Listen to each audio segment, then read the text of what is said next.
this new stuff they got now is incredible. It is. It really is. Again, Mr. Collins, I want to thank you for Would you put taking call the me time. Mr. Collins? That's Mr. what Collins died.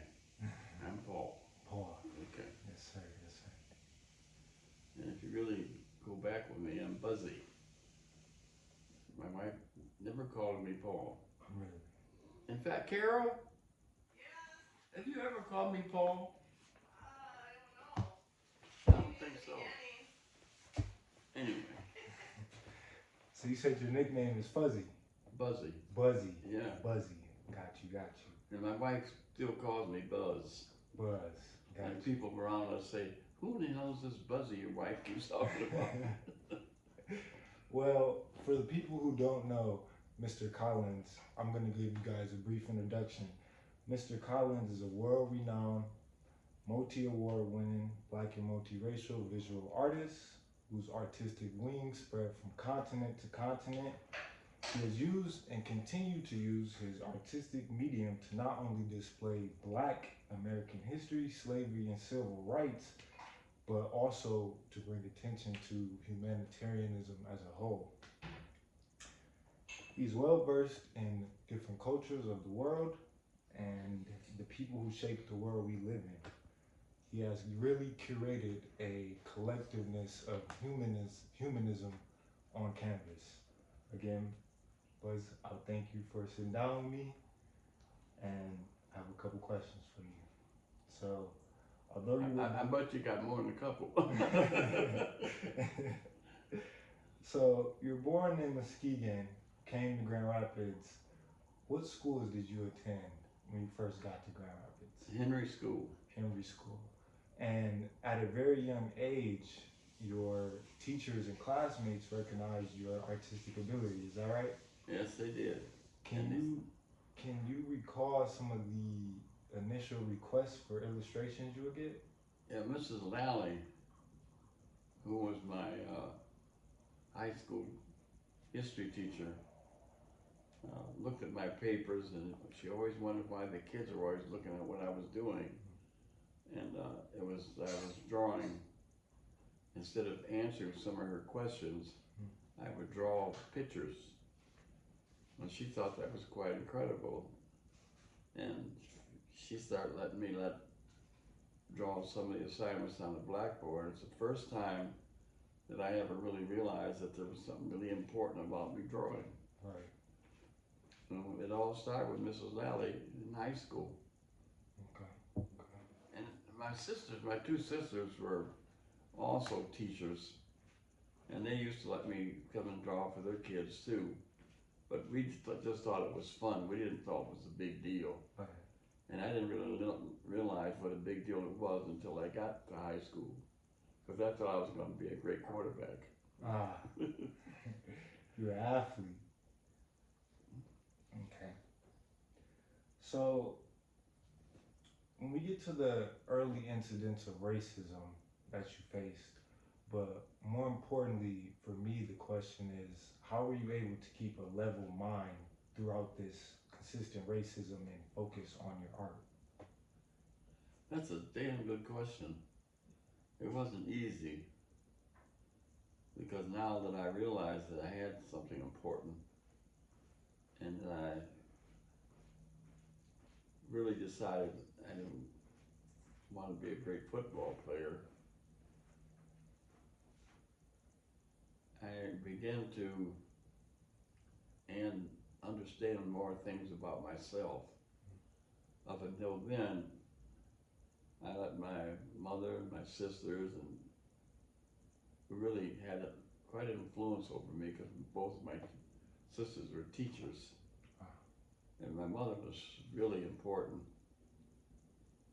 But I was so involved in their thinking that I wasn't too involved in my own thinking and what I was doing, because I still was on the edge of wanting to be a great football player, because I was pretty good as a quarterback. Mm-hmm. And I wasn't really paying more attention to my drawings and paintings and history than I was in my playing football. But as time went on, I started realizing that I was doing something that very few people were able to do. And my sisters and teacher began to make me realize that maybe football wasn't quite that important after all. Right. Okay. And I'll give you a good example of the football and where racism kind of comes in. This was a track meet that we had, and it was very important. It was a 440, and the teacher told us all, the track teacher told us all to stay by a guy by the name of Slater, because he was in the 12th grade and he was one of the best runners. And I didn't think anything about her saying that. I mean, about him saying that. So when the track meets came, I would stay behind Slater. So when the final game came, I started thinking about that. I said, that's a kind of a dumb thing to say. I thought race was just who was the best. Right. So that's what I did. I decided to go around Slater. And I found out that I was really good and really fast, and I won. And afterwards, the coach was a little mad at me. He said, I thought I told you to go stay behind Slater. And I said, that was kind of dumb. I said, why would you tell me to do that? And so word got out, and one thing led to another, and the school finally got rid of him. Because it was race still, you know. You ain't got no black man go zooming ahead of a white man. Each white man's supposed to be first. Right. Okay. And if I can ask you, what were some of your early artistic inspirations? Who were you looking up to? Well, I really was very fortunate because we ended up moving upstairs over the Brown family. And Randy Brown was also an artist, a writer, a poet, and he was doing work for Michigan Bell Telephone Company. And it was what they called specs. They would do these things for different companies and different people and show them how they should be in the telephone book. And so that's what Randy was doing. And when Randy saw some of my work, he asked me, he said, you know, I think you could help me out because you're pretty good at doing that. Right. And I thought he was joking. He wasn't joking. I was able to do some of those specs with him, and him and I ended up being successful with the telephone company at doing those specs. Right. And you guys created a company together. That's Yeah. And from that, all of a sudden we realized that we were going to do something else now, and we started a sign company. Rand Cole Sign Company. And word got out, because back then, the trucks and things didn't have pictures on them. And Randy and I both were artists, and we could paint pictures on trucks. And so the word got out. And a lot of them didn't believe that colored boys could do that kind of work. And I remember a guy by the name of Mulvihill, the brand new Oldsmobile was coming out, and he asked Randy and I walked up to him and asked him if we could paint on his windows the day and the time that they could come and see the new Oldsmobile. And he said, no, I don't think so. He said, I don't want to be involved with colored people. He says, not that I don't like them or anything, I just don't want. I said, listen, we're not here for us to like our color. We're here to do a job for you. Exactly. And I don't care if you don't like us. I said, but I think you might like our work. I said, I'll tell you what I'll do. I'll make a deal with you. I'll put the sign on your window, and if you don't like it, you don't have to pay us. Deal. Not only did we put the sign on his window, I painted a great big picture of him. And I just blew him away. And he grabbed my hand and ran his hand and was telling us how sorry he was and invited us over to his house to dinner. And those are the kind of things that we found in our way, but we were able to shoo away from them because we had a lot to offer. And a lot of people were surprised that a black could do that kind of work. Right. And word got around, the more it got around, the more people wanted to see if we really can do that kind of work. Because so many have been taught that this is what black folks can't do. And we show them what blacks can do. Exactly. And that will not to Randy Brown. It's amazing. That's my wife looking at me there. And that's Randy up there. That picture of the two. See that picture? Amazing picture. Isn't it great? And after your graphical arrangements were completed with Ranco, you would refine your fine art in the basement. And I read that you were keen on listening to jazz. Is that right? Yeah. What type of artists were you listening to back then? Oh, so many of them. Who were some of those I told you about, Carol? Why did my mind go like, Take Five? Who's Take Five? Take Five. Dave Dave Brubeck was Brubeck. big. Yeah. Yeah. Paul Desmond. Paul Paul Desmond. Desmond, And also Miles Davis. Yeah. Miles Davis, yeah. Yeah. And what was interesting, they took me out of the basement. That music was so important to me, and it was a light in the basement that I didn't have. It was dull down there, but that music really kept me alive. It's amazing. It's amazing. In 1969, you traveled throughout Africa with 30 different paintings for Black Portrait of African Journey. Can you describe your time in the motherland working on this exhibition? Yeah. When I got together, by then I had known, because of the sign business Randy and I were in, I decided to kind of go further and go higher and start doing some of my fine art. And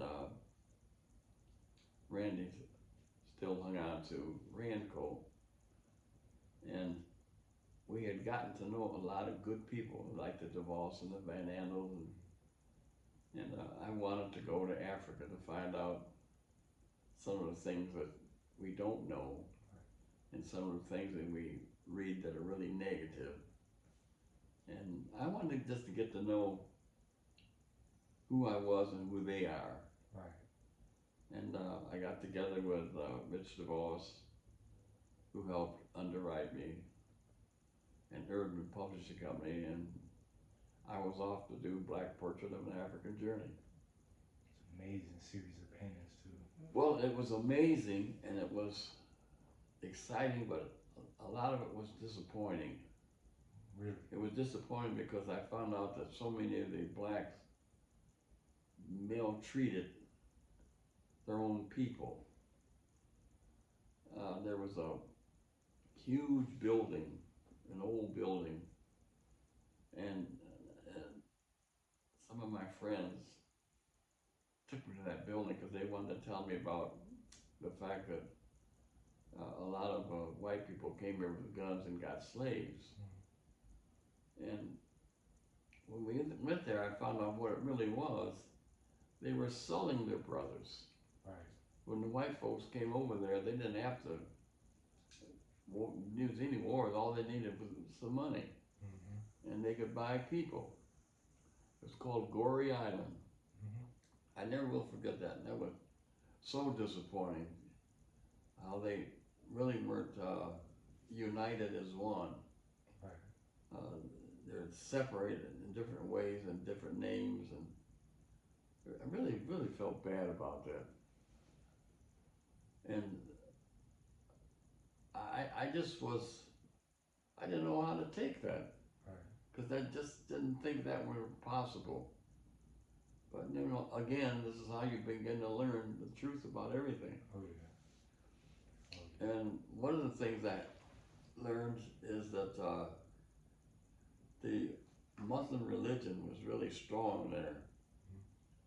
And we had just gone to the moon.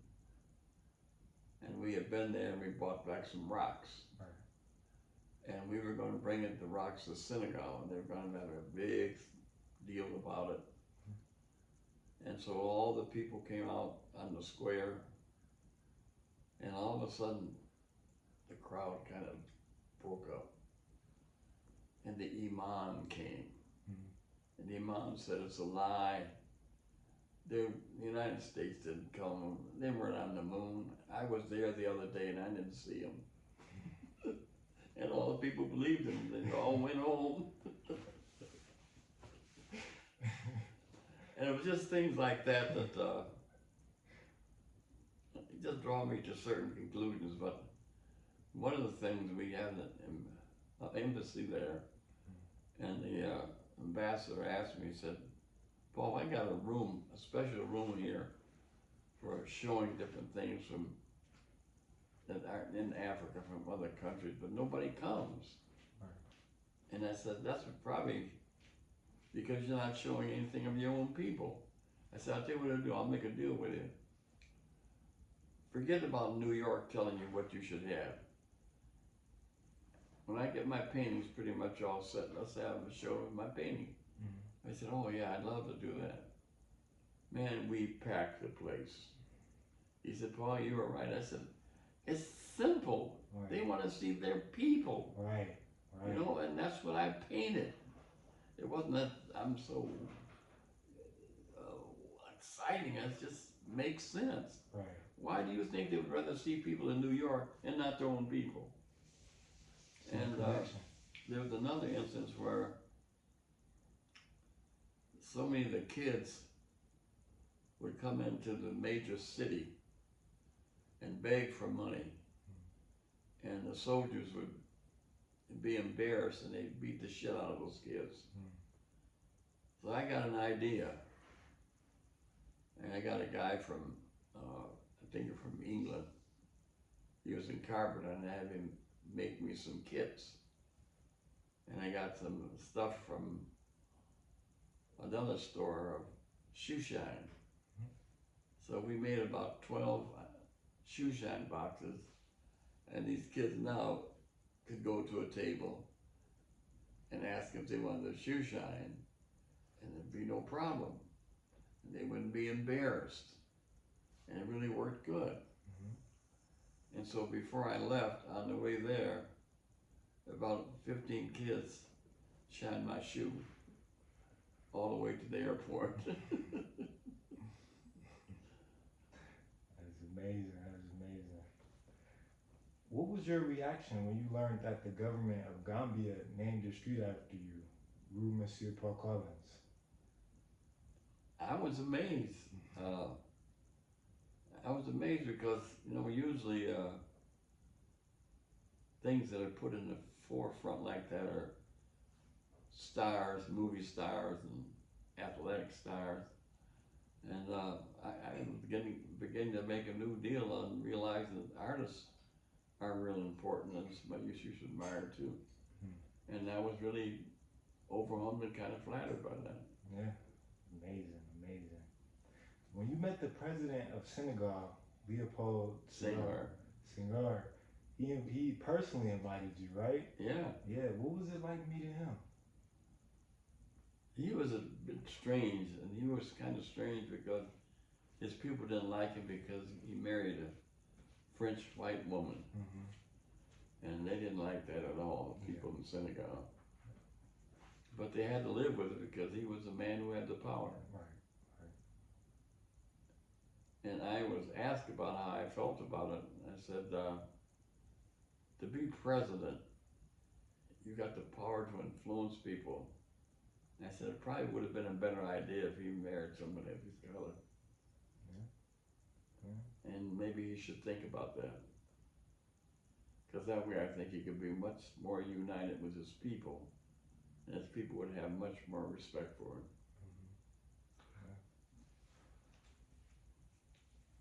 You don't understand that, Karen? I understand it, but I think that Would you get over here and sit right there? If anyone can find love in their life, that's what should come first. But you gotta remember, if you're president of a company, you're also spreading a reputation of how you should be and how you should think. And that's just how they did it. And it's a little bit about how we operate in this country. Yeah. You know, how we, right now, a lot of us admire Trump, the President of the United States. But look at some of the negative things he's done. And then you wonder how in the hell you could like that guy. Right. So you just never know. Truly. So my next question is from 1972 to 1974, you were invited to stay at the Rosebud and Pine Ridge Reservation by Chief Foolscrow. During this time, not only did you work on a series of 30 more paintings, but you also were initiated into the Sioux Nation as a full brother and given the name, can you help me pronounce this? Bright Eagle Osapi Wanabi? Yeah. Wobbly. Meaning bright eagle. Can you reflect on your time with the tribe and your time on the reservation and the relationships you fostered during that time? Oh, it was, it's hard to put it in words, but it's one of the most fascinating that I had participated in my life, living on that reservation. I learned so much. Like, for instance, the Indians can't figure out why in the hell white men would spend $75 to $300 just to kill the deer. Yeah. If we kill a deer, we say a prayer and we use all the things on that animal for us, clothes. And the white man, he just shoots him and goes back home. We never have understood that on the res like that. And the other thing is they don't see God as a man. They see him as the creator. They don't know what the creator is, and they say, you know, white men probably assume that the creator is a white man. As far as they're concerned, the creator, we don't know what the creator is, or what it is and what it isn't. Exactly. And I learned a lot from them. And there was when I finished doing a lot of paintings, there was it was in Rapid City, South Dakota. That's the city that it was close to. And so I asked the people there, how would you like to come to a show of the Sioux Indians I did here? No, we're not interested in that. And there was an old white dude there, old farmer. He said, I would be. He said, come on, I want you to show you something. He took me to his farm and he had this big old barn. He said, would you mind having your show in my barn? He said, it's not a classy place. I said, oh, but it's a wonderful place because you can have, for the first time, these white people and Indians get together and talk to each other. Exactly. And it did that too. They packed that place. And all of a sudden, they found ways they could get food from the farmer and they exchanged things. And for the first time, I brought people together through my art. Beautiful art. And we didn't give a shit about that we didn't have a classy museum. We had a barn, and the most important things was the paintings, not the barn or a classy place, but it was the story that they were telling about us people, because we really are brothers and sisters. And we have to learn to live together and be together because we all come from the same place. And that's where it worked out really good. And then after that, I met Dennis Banks, who was in charge of AIM, and he took me over to a place called Wounded Knee. And Wounded Knee was a place where a long time ago, the British killed, over 250 women, children, and buried them in this deep hole. And that was such a sad story.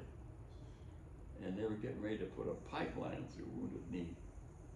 And I called Jerry Ford, and told him about it. I said, "You got to tell them to stop it." I said, "That's a sacred place." Right.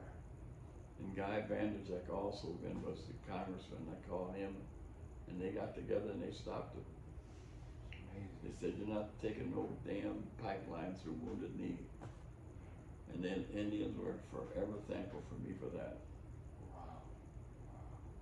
Now, I learned a lot from living with the Indians about how to also have much respect for nature and quit thinking that man is superior to everything. And I just love living and being a part of them. And one of the things my wife and I started to do is we got so involved with Dennis, and Dennis loved what I did and who I was, and Ames started hugging me and wanting to be a part of what I do. And so Dennis was going from reservation to reservation to try to help them eat better food because they were getting diabetes. So Carol and I went with them, and Carol kept a log, and that's one of the things that I loved about her, and one of the things that men underestimate about a lot of women, how smart they are. Women aren't just pretty and sex. Women are incredibly smart. Like my wife was. Dennis Banks had so much inspiration and respect for her. He wanted to adopt her as his daughter. But we went from reservation to reservation, telling him how to be careful about the foods they eat, especially the fry bread, because that was one of the real problems in getting what is that? Some kind of blood. Diabetes. And a lot of that was because of the fry bread. Ah, okay. See. You don't think that's right? The biggest project was we were trying to gather data so that we could say to the United States government, our people need help, and there was a treaty that says that you're responsible for helping them for being on our lands. It was a big 10-year project, and we incorporated diabetes into that. Gotcha. Carol, can you? Mr. Collins. There you go with that Mr. again. I'm sorry, Buzzy. There you go. You were the first black artist to paint a sitting president, commissioned to depict the former life of Grand Rapids native Gerald R. Ford. Can you describe the task at hand and what you felt when you took that on? It was, first of all, one of my greatest challenges, and second of all, so many people didn't believe a black artist could do that. And because of that, a lot of them wouldn't be responsible for helping to pay me to do it. Really? But I was able to get people who did believe in me and think that it was possible I could do that, and who helped me raise the money. But Ford was a very special man who really was the kind of person we need in this country, because he didn't believe in bigotry and racism. He believed in bringing us all together as one. And that's what I admired about him. That's why I wanted to do that, because he really was an example of that. And so many things that he did in his, when he got to be president, he had black people involved in some of the committees. It was never thought of having black people. Right. He had a black guy who was in charge of transportation, but he was just open-minded, and I really admired him for that. And that was one of the great moments of my life. It's amazing. For me. It's amazing. And I'll tell you one thing too that was interesting. He had a cottage in Where? Vail, Colorado? You say Vado? Vail. What did she say? Did I say it wrong? Vail, Colorado. Anyway, and I was on the reservation then, and he wanted me to come and visit him because he was doing a book and he wanted me to help him participate. So I came down there, and when I came at the door, the policeman said, "Are you serious? You can't see the President of the United States looking like that." I said, "Well, how in the hell do you expect me? I've been living in the Indian reservation. Right. You expect me to come with a tie?" And yes, we did. I said, "Well, you go straight to hell. You tell the president I came here to sit with him and talk, and you didn't want me to come because you didn't like the way I was dressed." And I was starting to walk away.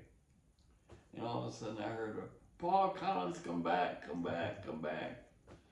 And he said, "Now, I want you to stand in front of these policemen. I don't want them to apologize to you for being such assholes." And that was his word he used too.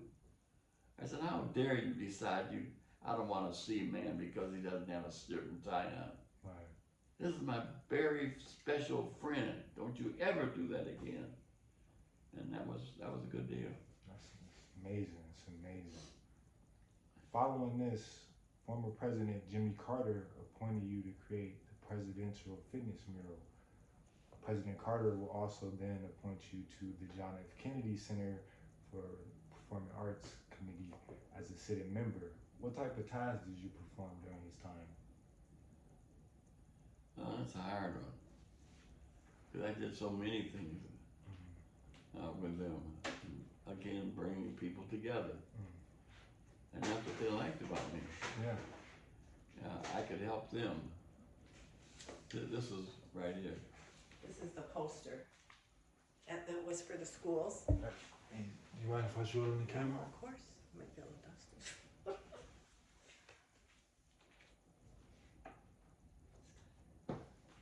So that was promoting the fitness program. That is amazing.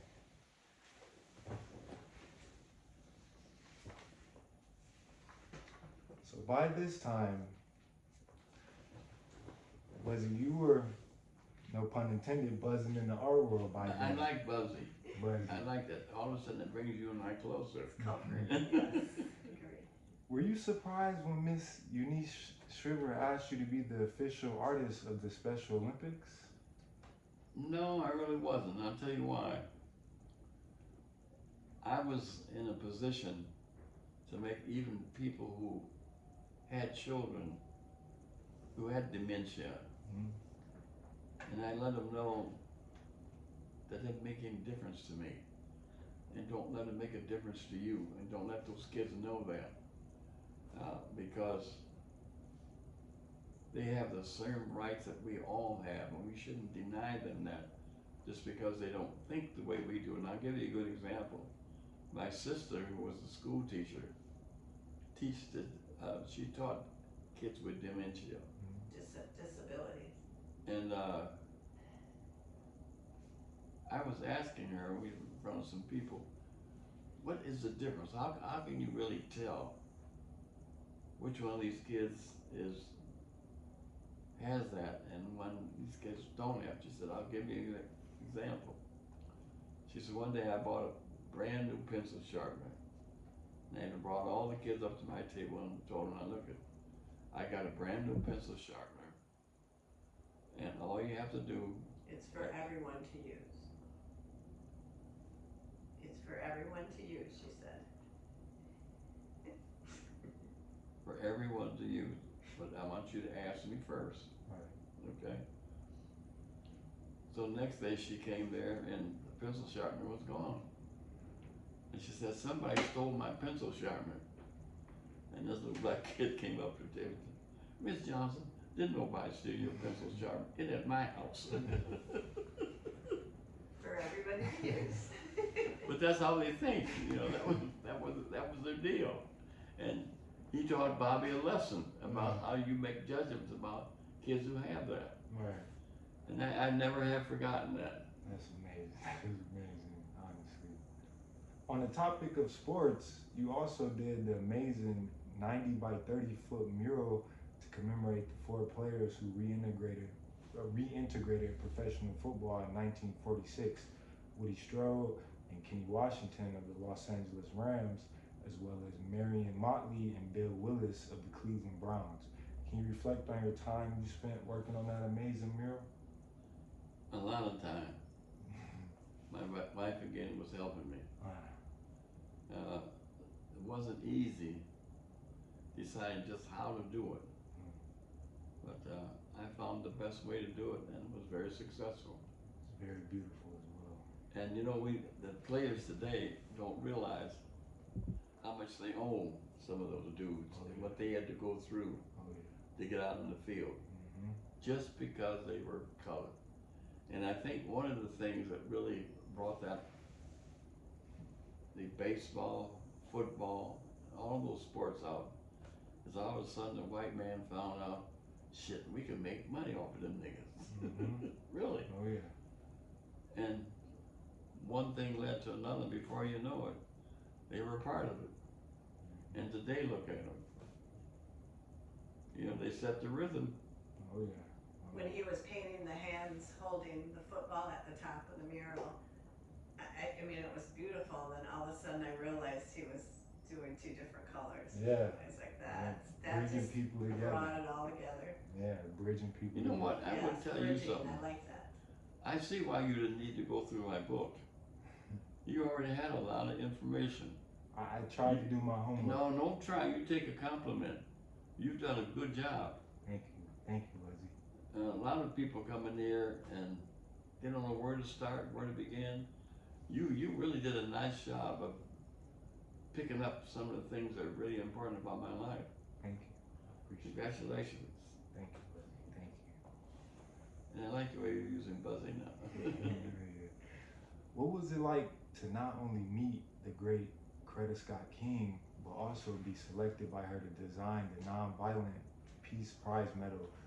That is also worth noting that is the highest award presented by the King Center. It made me realize that I have really come a long ways intellectually, not just in painting, and bringing people together and making people work for each other and work for the cause. And one of the things I used to tell Coretta that she liked about me, like with the Black Panthers wanted to be a big part of her program. I said, I don't want you to get involved with Black Panthers because they have some weird ideas.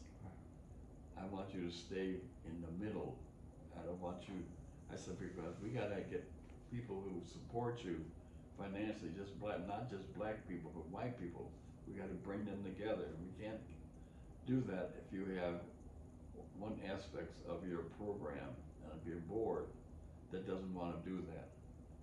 And I said, you gotta awful be careful of the people who tell you bullshit just because that's what you want to hear. Right. Your friends are people who will tell you the truth. And that's what she liked about me. And that's what's made her so successful, because she hadn't gotten involved in politics.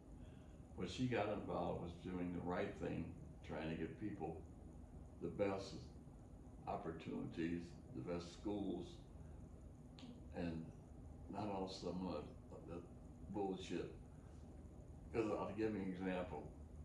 They wanted me to be their minister of culture. And I thought about it for a while. And I said, I'll think about it, I'll let you know tomorrow. And I said, look, Paul, we're having a get together tonight, we want you to come. And they had just had a big party outside. And they didn't like it because some of the black dudes brought a white girl with them. And they told them, man, we ain't about that shit. You get out of here. We about our brothers. And our brothers have black sisters. So we went to this party they were giving. And man, that party had wall-to-wall white women. I think you guys are a bunch of fucking phonies. Right. Goodbye, I'll see you later. And that's why I didn't want to have anything to do with them, because they were really phonies. And I didn't want Coretta to get all involved in them because it would bring her to that issue. Right. And I wanted her to stay in the middle so I could get money for her and for her group and for what she's doing. And I did too. General Motors and all of them, I gave a lot of money because they didn't go over here, go over there. They just said we need it for human rights and for civil rights. Right. You know, and we don't have anything against the white people who are for and who have supported us.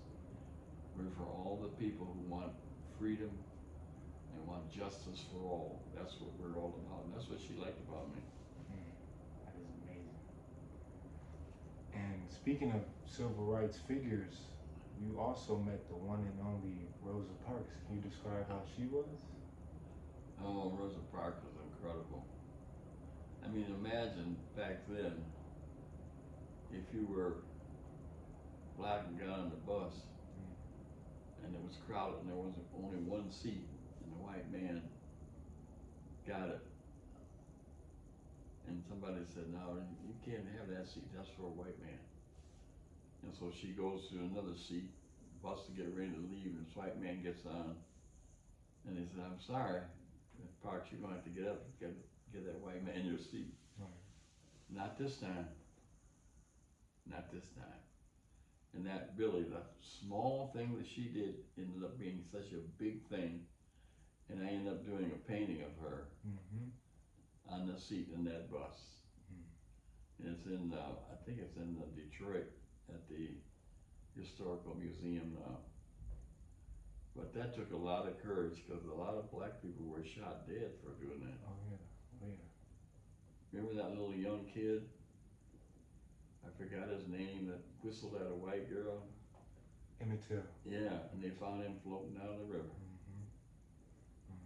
You know, I see why you didn't have to have my thing. You did your research, man. That's right. I appreciate that because so many people come in and do this with me and they don't have a clue where they're going. And you've done a lot of good research.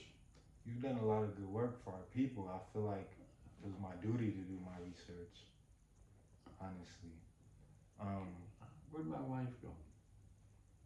Carol? Yeah. Get in here.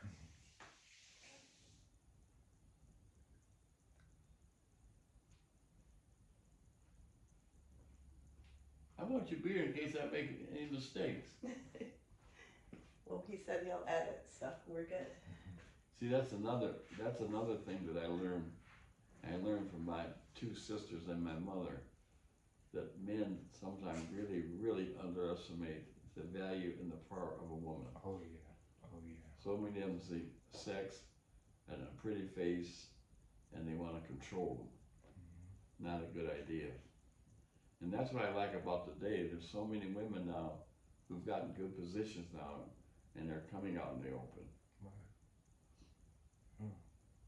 And speaking of women empowerment, you go on to design the NASA space patch for the Sally Ride. Yeah, oh yeah, Sally Ride. And as well as the 20th anniversary patch.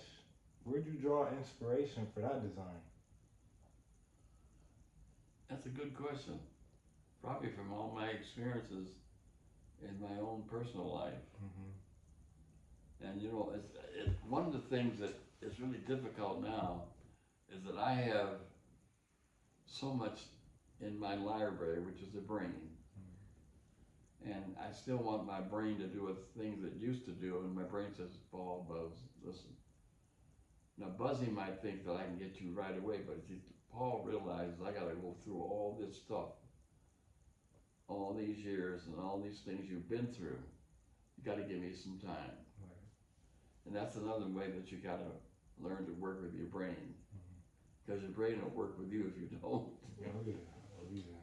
You mentioned to me that when you went to NASA, I guess it was NASA, and you spent the time with Sally, and I think originally there were 4 astronauts and then another one got added in.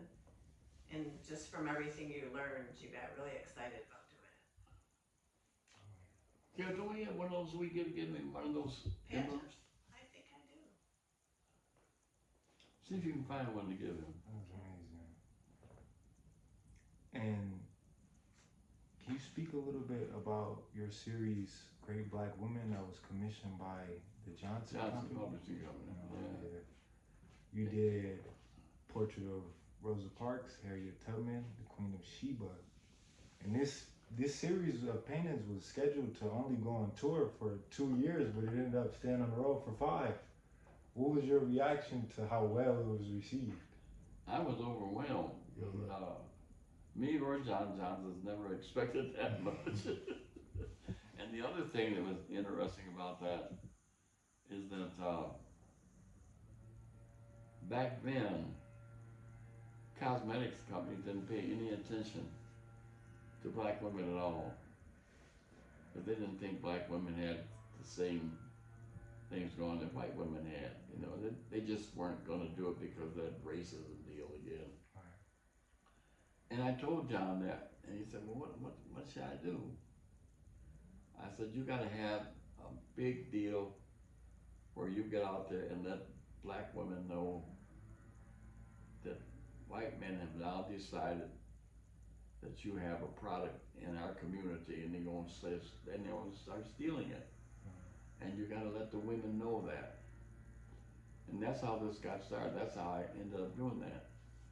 And once we did this show, it got to be so popular, and all of a sudden the women found out that the white men were stealing his business, but they stopped. Said, there was a time you didn't want to do anything with us. Now that you know you can make money, here you come to the black community. We're not going to let you do that. Right. We're going to stay with George Johnson.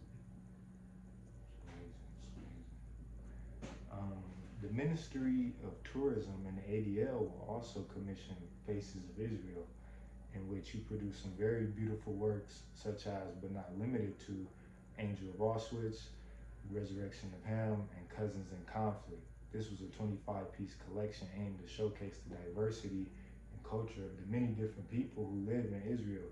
Can you reflect on the time you spent in Israel working on this collection? That was probably one of the important things that could happen in bringing the Palestinians and the Jewish people to sit down and talk to each other. Oh yeah. Instead of standing over here and standing over there and throwing rocks at each other. Because in one sense, they're really cousins. Yeah. And when I had that show, you would believe all the way they were hugging and holding each other and saying, "Paul, why can't we get together like we are here?" I said, "You gotta do it." And that painting, the paintings I did was, and a lot of people thought all I was gonna do was paintings on the Jews. Yeah. Mistake. I did paintings on the Jews and the Palestinians. Mm-hmm. And I brought them together. And that's what the commissioner said. He said, "You know, we couldn't do it, Paul, but you brought us all together for the first time and sit down and talk to each other." And that's what I've been capable of doing, bringing it together and talking to each other and realizing we got a lot in common. What are we doing? Why are we destroying ourselves? Why are we fighting each other? And you put our guns down, let's get together and start talking again. And that's what I've been able to do. It doesn't last a long time, but that's what I've been doing.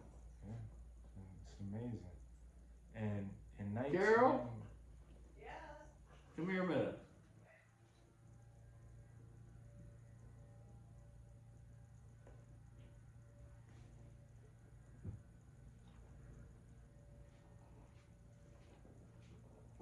Your minute's up.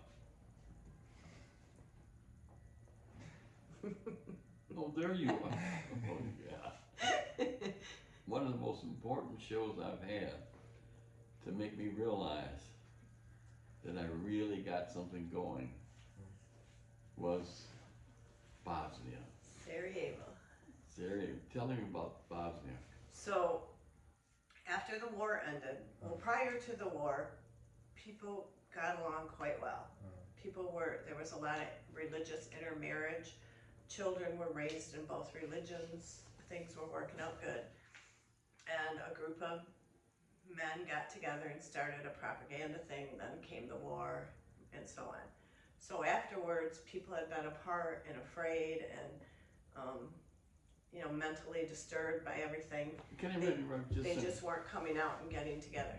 Didn't some of that have to do also with the Palestinians and whatnot, No, you're getting mixed up with and the countries. Jews? No, you're Okay. getting mixed up with countries. Yeah. So the International Peace Center called and they said, we are trying to get our people back together and we think that your artwork can do it. Will you come and help our country heal and be part of the international festival? So of course we said yes. So we started going around to collectors asking if they were willing to, you know, put up their paintings, letting them know it may not come back because we'd be going through war zones and stuff. And it costs a fortune And everybody, to you know, insure. everybody was on board. So then we got, Amway Corporation was willing to pay for the transportation and different other entities. And packaging. When we realized how much it was gonna be, we called the International Peace Center and we said, look, we have all this money, maybe you can do more with the money. And he kinda got a little mad at me and he said, you don't understand. We need to bring our people together, money's not gonna do it. He said, but we believe Paul's artwork that expresses dignity and self-worth and everybody can do it. Oh yeah, and if I'm not mistaken, that group was called the Bosnia Ground Crew, right? It was the International Peace Center. It might have been a group of artists that we worked with while we were there. Maybe that was called, yeah. That's what I think it was, yeah. And tell him how And we it had goes way back. in order to be safe, what they had to do. Oh, so then we were there for a few days. We were going to schools. We were doing everything we could, any kind of community events. And so they said Banja Luka had been taken over by Serbia, and they said we really want those people to come back to us. And will you take the invitation because we don't want politicians or whatever. Right. So of course right away we said yes. So then the next day we're at the embassy and they're telling us, you know, you're gonna have to go with the UN in front of you and then the US Army behind you. You're gonna go through dangerous terrain, blah blah blah. And we were like, okay.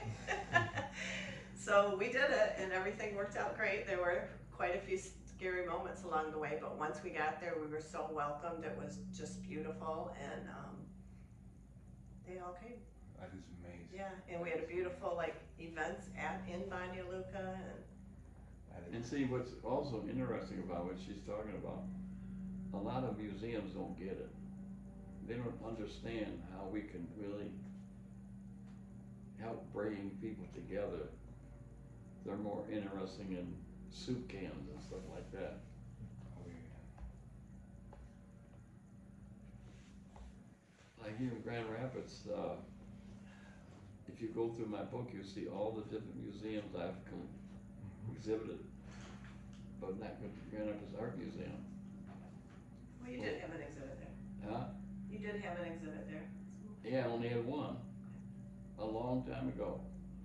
And it was because a women's group insisted on it.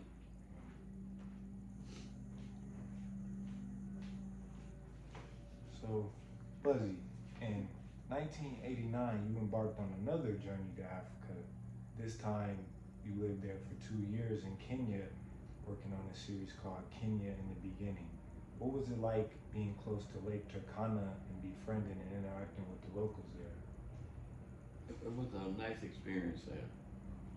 I enjoyed being in Kenya, and I loved the way Kenya protected the animals, and the way that when white men would come over and shoot them and leave their babies, they would take care of them, and the way they respect me and what I've done and what I've been through with mine. I had a real good life in Kenya. I enjoyed there. So they were more unified and together too. And then, following your travel endeavors, in 1994, you moved to Japan and also curate a series of paintings that offer us, the viewer, into their customs, rituals, and harmonies of the Japanese people. How important do you think it is for artists to enrich themselves in the culture they wish to explore? I think that that's the only way they ever really can become artists.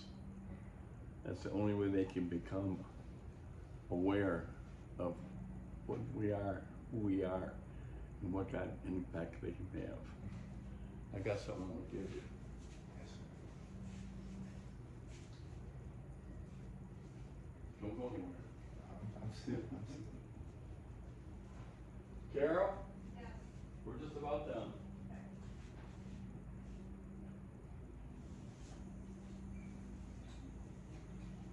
This is where I wouldn't mind living. Thank you. Because Carol and I lived there for 4 years.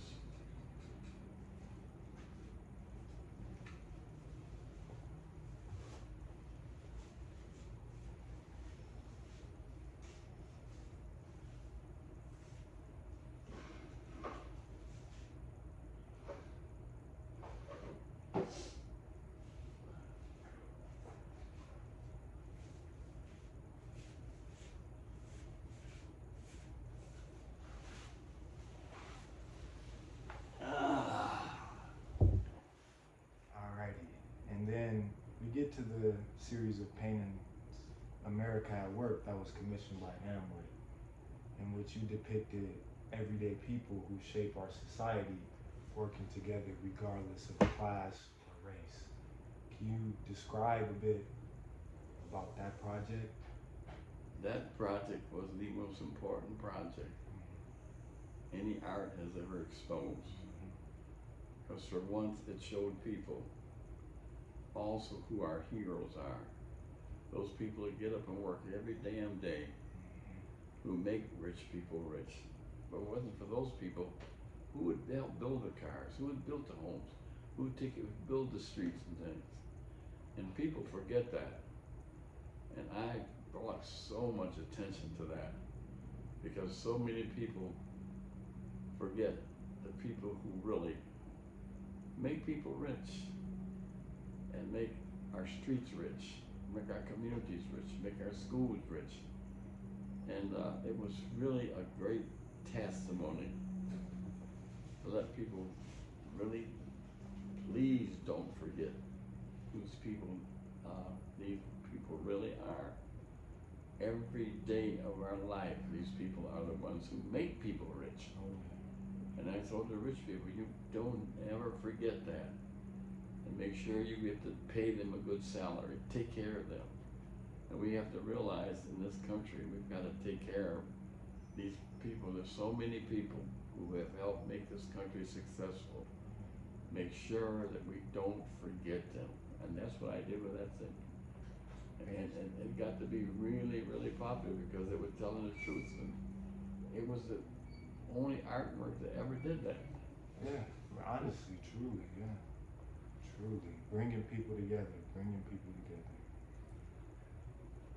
you tell me a bit about your project, Who is Key West, and your inspiration behind that? My inspiration behind that was simply, I wanted to go everywhere I could go and find out who people are, what people are, and what kind of impact I make.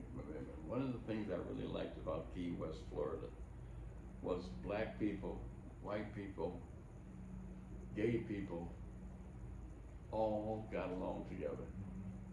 And it blew my mind. And Carol and I had more fun there because of that exists. I don't know what's going on there today, but back then, it was really unusual and satisfying to see all those people working together as one. Oh, yeah. Yeah. Unity. And with Hispanics having a deeply rooted culture to Native Americans, you naturally search and explore throughout Mexico. Some works from your time there include Carol, Pilgrimage to Guadalupe, and Soul.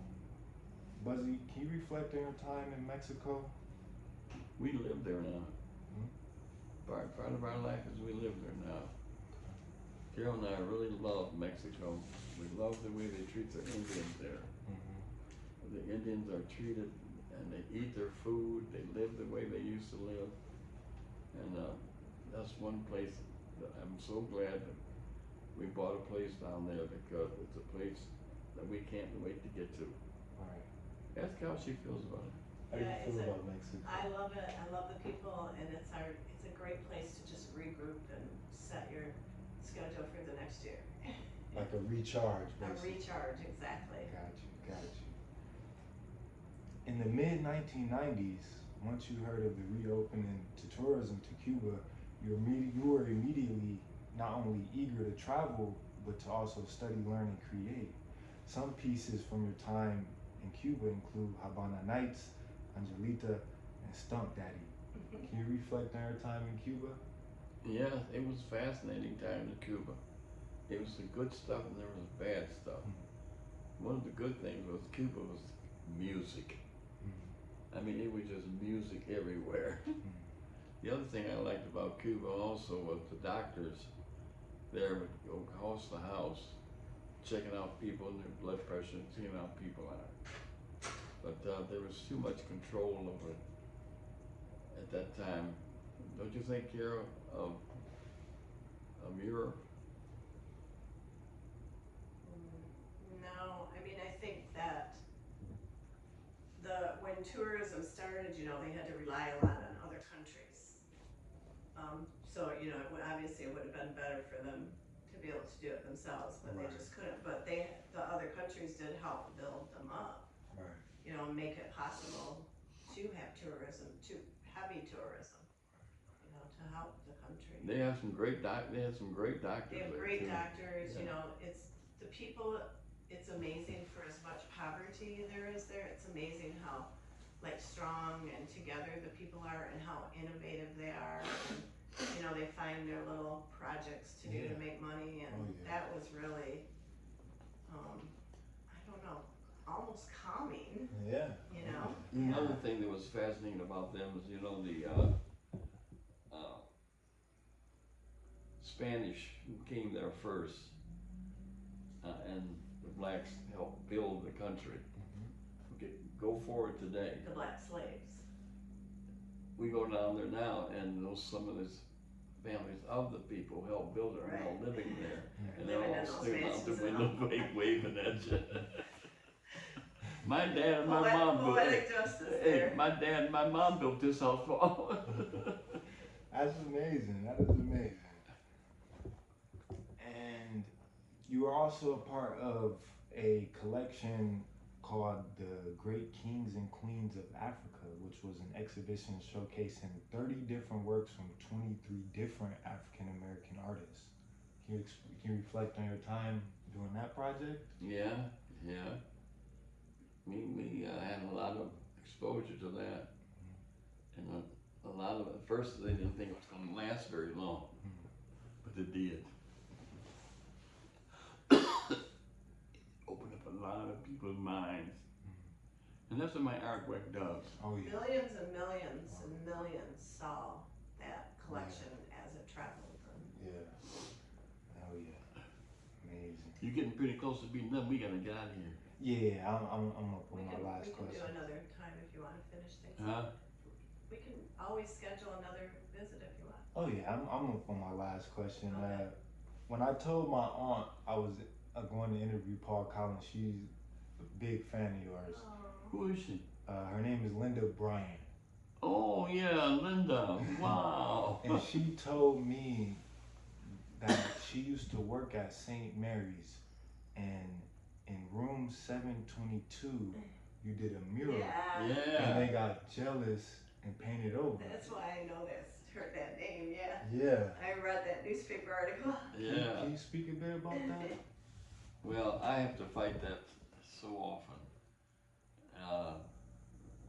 Sometimes it just it never stops. I got a problem right now today. Buzz, answer the question about why did you do the drawings on the wall? Say it again. Why did you do the drawings on the wall at the hospital? Oh, Was that before Africa? yeah. That was before I was on my way to Africa. I did the drawings on the wall. And there were drawings of some of the things I saw in the hospital. And a lot of people thought that was wonderful, and then some thought it wasn't. Right. But it was true, and it was good to have it, I think. So you were just bored, or Why did you do it? Weren't you getting like a checkup or something? No, it's just that I like to be a part of what I'm doing and associate with where I am at that particular time, especially if the place is interesting and the people are interesting. And that's what I found in the hospital. And that goes way back. But why were you in the hospital? Weren't you like? When I was in the hospital, I was doing that. Right, okay, I get it. Yeah. I get it. And some of the doctors and nurses just went nuts. They loved it. Yeah. And then some said, how can you let him do that? He won't let nobody else do that. The doctor said, nobody else is that good I know of. Right. Oh yeah, that's true. Well, I want to thank you, Buzzy, so much for taking the time to sit down with me. It's been a pleasure, honestly. Your wife Carol as well. Well, I enjoyed having you, man. You did a lot of Yeah, I'm homework excited there. to see Yeah. the outcome. Yeah. Oh yeah. Thank you guys so much inviting me to your beautiful home to speak with you. You inspire people like me to do what I How old do. are you? I'm 24, going to be 25 next month. Wow, You single? very Yeah, mature. I'm single. Yeah, and your art initially, I seen it from a black perspective, but then as I got deeper into the iceberg, I seen how you merged people together Ooh. in the bigger picture of it. Oh, I want that line for our booklet. Yeah. Will you write that down for me? Oh yeah. And let me use your name? Oh yeah. All right. And you expanded my mind beyond race. And through your art, you've shown people what we can do collectively. Ooh. Thank you again and again. I Thank appreciate you. Well said.